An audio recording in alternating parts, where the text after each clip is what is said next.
Hi student, आज मैं आप लोगों को आपके कैश फ्लो चैप्टर का एग्जाम्पल नंबर 6 का बी बता रहा हूँ। ठीक है। सबसे पहले आप लोगों को क्या करना है कि ऊपर में हेडिंग लिख देना है जो आपको कल बताया गया था, cash flow from operating activities. ठीक है। इसके बाद आपको जो फॉर्मेट होता है वो फॉर्मेट बना लेना है, वो आपको बताया जा चुका है, पार्टिकुलर अमाउंट। ठीक है। अब हम मैथ पे आते हैं। जब हम लोग क्वेश्चन को सॉल्व करेंगे तो सबसे पहले प्रॉफिट और लॉस को लिखना है। ठीक है। तो आप क्वेश्चन को देखिए तो आप क्वेश्चन में आपको सबसे नीचे दिख रहा होगा आपको क्वेश्चन। तो जैसे कि आपको बताया गया है कि क्वेश्चन में सबसे पहले प्रॉफिट और लॉस दिया रहता है। ठीक है।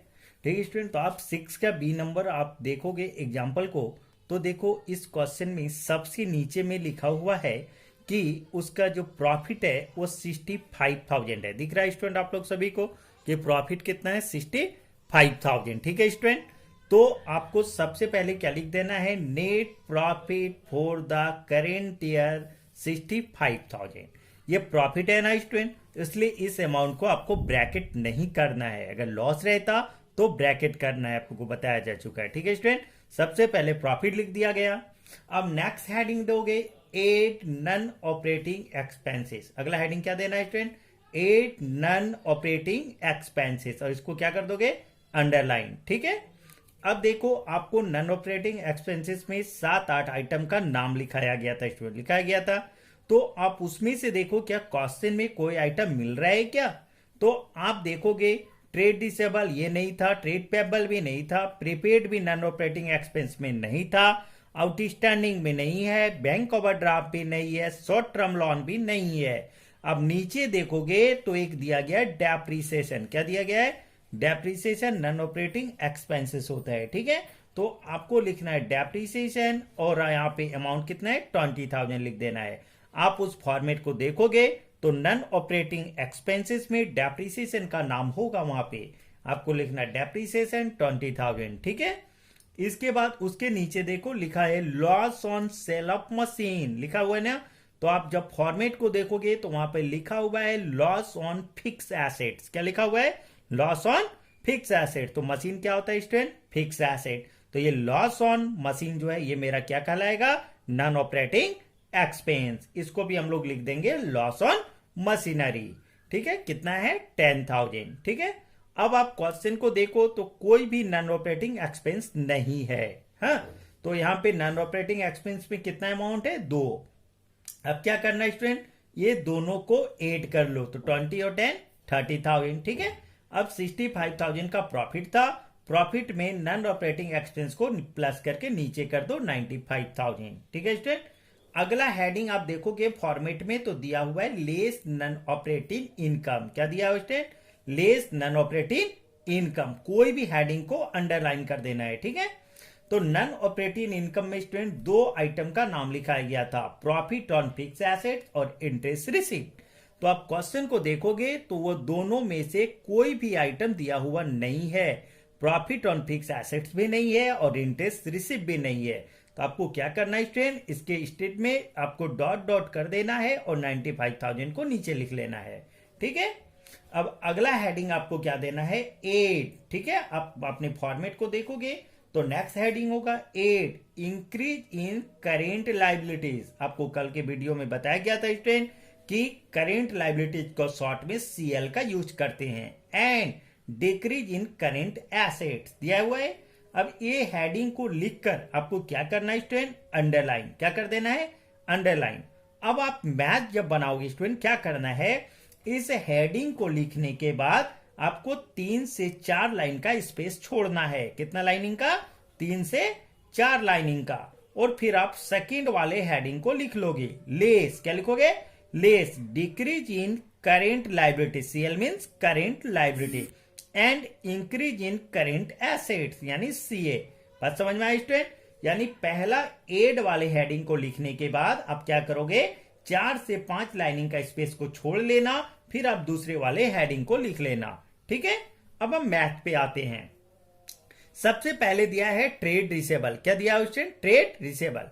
ट्रेड रिसेबल जिसको कि हम लोग डेप्टर्स कहते हैं, क्या कहते हैं, डेप्टर्स। ये करेंट एसेट्स है, क्या स्टूडेंट, ये करेंट एसेट। अब देखो 2016 में था 1,50,000, 2017 में हो गया 1,80,000, यानी 30,000 ये इंक्रीज हो रहा है। क्या हो रहा है स्टूडेंट, 30,000 रुपया इंक्रीज हो रहा है। एसेट्स है ना ये एसेट्स, और ये क्या हो रहा है, इंक्रीज। तो देखो तो इंक्रीज इन एसेट्स कहां पे है, एड वाले हेडिंग पे या लेस वाले हेडिंग पे। यहां क्या लिखा हुआ है, डिक्रीज इन करेंट एसेट्स, और यहां क्या है, इंक्रीज इन करेंट एसेट। यानी एसेट जब इंक्रीज होगा तो उसको किस हेडिंग में लिखना है, लेस में। तो आपको यहां लिख देना student, increase in trade receivable. कितना इंक्रीज हुआ, 30,000, आपको 30,000 लिख देना है। अमाउंट को ब्रैकेट कर देना स्टूडेंट, क्योंकि इसका हेडिंग लेस है। आगे देखते हैं ट्रेड पेबल। ट्रेड पेबल का मतलब होता है स्टूडेंट क्रेडिटर्स। ट्रेड पेबल को हम लोग क्या कहते हैं, क्रेडिटर्स। तो क्रेडिटर्स स्टूडेंट मेरे लिए करेंट लाइबिलिटीज है। क्या है ये, करेंट लाइबिलिटीज। पहले था ये देखो 70,000, फिर हो गया 80,000, यानी 10,000 रुपीज इंक्रीज कर रहा है। तो ये तो करेंट लाइबिलिटीज है, क्योंकि ट्रेड पेबल को हम लोग क्या कहते हैं, क्रेडिटर्स। करेंट लाइबिलिटीज है और क्या हो रहा है, इंक्रीज हो रहा है। तो लाइबिलिटीज इंक्रीज हो रहा है ना स्टूडेंट। तो देखो एड में क्या लिखा है, इंक्रीज इन करेंट लाइबिलिटीज लिखा है ना, और यहां क्या लिखा है, डिक्रीज इन करेंट लाइबिलिटी। तो ये तो इंक्रीज हो रहा है ना स्टूडेंट, तो इसलिए आपको एड में आना है और लिखना है इंक्रीज इन ट्रेड पेबल। ठीक है, कितना हो रहा है इंक्रीज, 10,000, 10,000 लिख देना है। इस अमाउंट को ब्रैकेट में ही करना है, क्योंकि इसका हेडिंग एड है।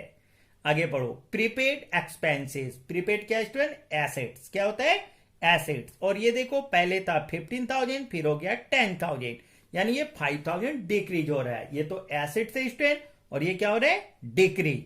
तो डिक्रीज इन एसेट्स कहां लिखा हुआ है, देखो तो एड वाले हेडिंग में, डिक्रीज इन करेंट एसेट्स यहां लिखा हुआ है ना। तो आपको यहां लिख देना है डिक्रीज इन प्रीपेड एक्सपेंसेस। ठीक है स्टूडेंट, बात समझ में आया, कितना डिक्रीज हो रहा है, 5,000। आपको यहां पे 5,000 लिख देना है। Outstanding expenses. आउटस्टैंडिंग क्या है स्टूडेंट, लाइबिलिटीज। क्या है, लाइबिलिटीज। देखो ये पहले था 20,000, फिर हो गया 12,000, यानी 8,000 रुपीज क्या हुआ, डिक्रीज। क्या हुआ, डिक्रीज। तो आउटस्टैंडिंग आपके लिए लाइबिलिटीज है, और ये क्या हो रहा है, डिक्रीज हो रहा है।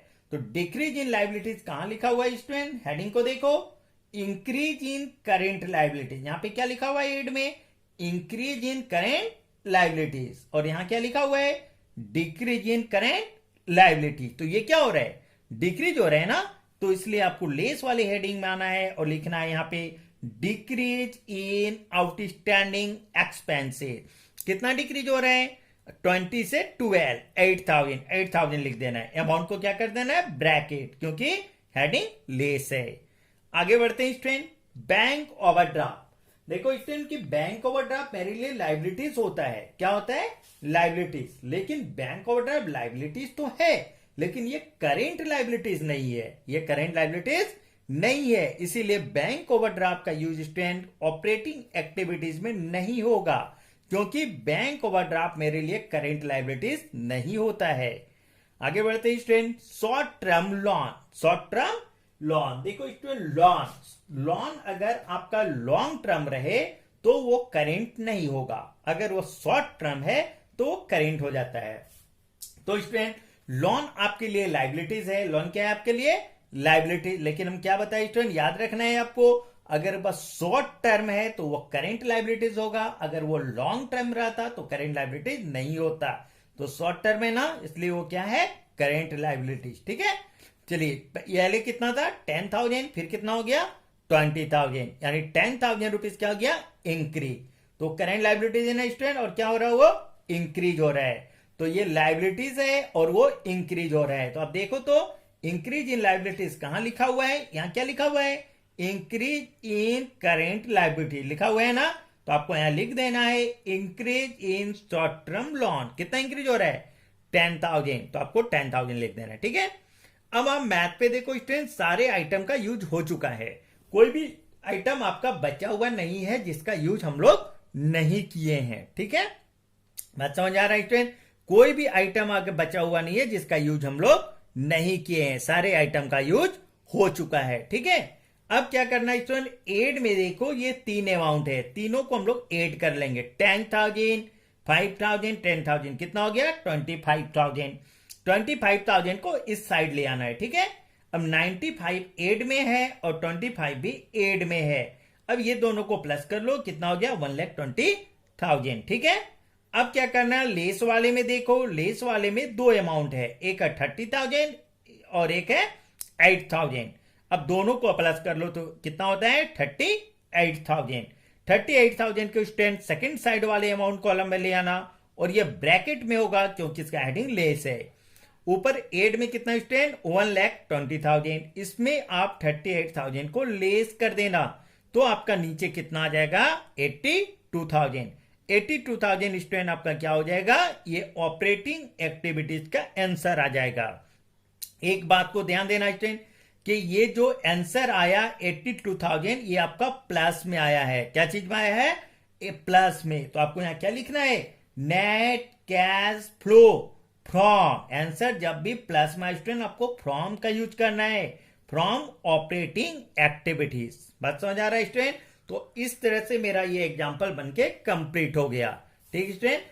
हम अगर और आप लोग को कोई प्रॉब्लम होगा तो आप हमसे आप पूछ सकते हैं, ठीक है। तो यहां तक स्टूडेंट ये एग्जांपल बनके कंप्लीट हो गया, ठीक है। और नेक्स्ट एग्जांपल आपको बताया जाएगा जिसमें और अगर कोई प्रॉब्लम कोई डाउट हो तो आप लोग को क्लियर किया जाएगा।